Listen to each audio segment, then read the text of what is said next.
Welcome to our channel, Mathematicians.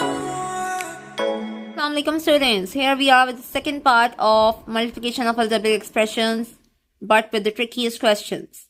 So we are having the question 6a cube, b5 and c cube.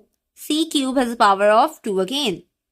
And we are multiplying with the expression minus bracket 2a power 4 and whole power with 2. 2a4 has a power of 2. Then b square and c7. So what we are going to do, first we will solve this first expression. 6a cube will come as it is, b5 will also come as it is, and c power cube and power square will be multiplied with each other. What we will do that, c has a power of 3, c power 3 will be multiplied with the power of 2. So the final look of the expression will be like this.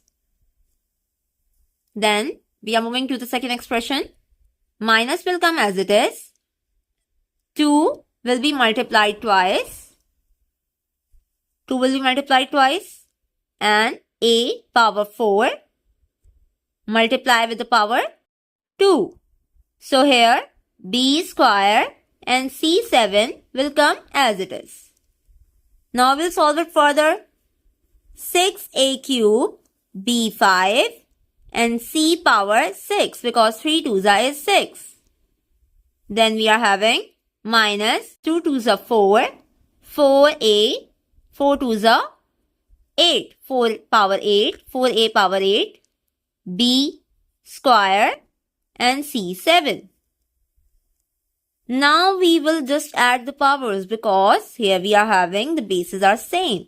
A power 3 and power 8. So what we are going to do, we are going to just add the powers 3 plus 8. But first we are going to multiply this 6 with this minus 4. So it will become 6 multiplied by 4 is 24. So minus 24 because plus minus will be minus. And a power 3 will be added with the a power 8. 3 plus 8. B power 5 will be added with the power b power 2. So 5 plus 2. C power 6 will be added with the c power 7. 6 plus 7. Minus 24. A 3 plus 8 power, so it will be 11. B 5 plus 2 power, so it will be 7. And C 6 plus 7 power, so it will be C13. So this will be our final answer for this question. Like, share and comment and hit the bell icon to subscribe our channel. Thanks for watching.